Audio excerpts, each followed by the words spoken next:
Welcome to week 6 and 7. We are going to talk about the synthesis of information.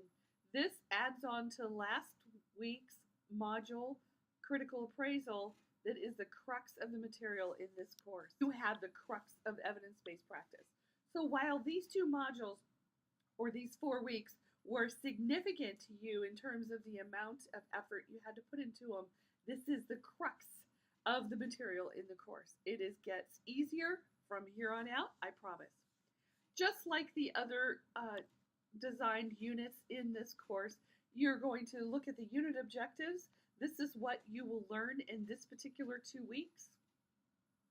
I've given you opportunities to help you learn that material.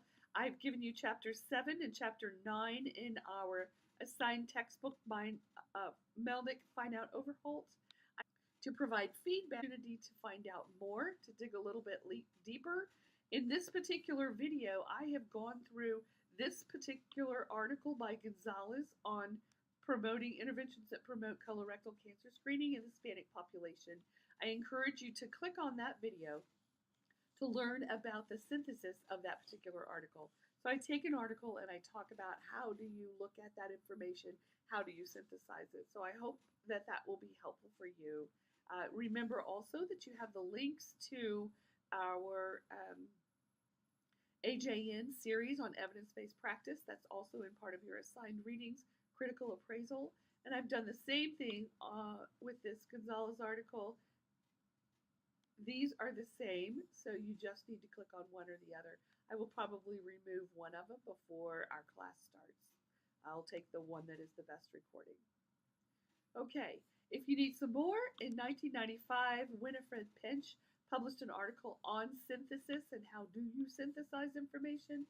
So that is if you want to know a little bit more and dig a little bit deeper into synthesis. All right?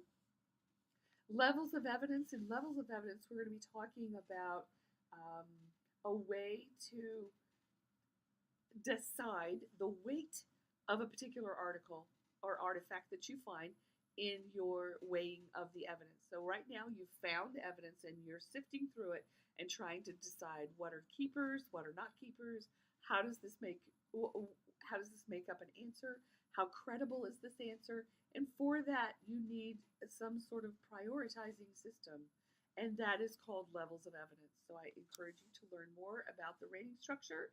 I've also given you other rating structures besides Melnick to help you understand this process. Excuse me. In this particular video, Pico Paper 2 walkthrough, it gives you specifics about what your professor is expecting to find on your Pico Paper 2. So take a moment to go through that short video. It's 22 minutes long that tells you more specifics about your Pico Paper. And of course, as always, in week 6 to 7, I have a self-check quiz. Does not record grades, and I don't know what grade you have made on that quiz, but it is for your own information to make sure that you have learned this material at the level that you want to learn it. All right, that's all I have for the overview for week 6 and 7. After this, the load will get lighter in this course.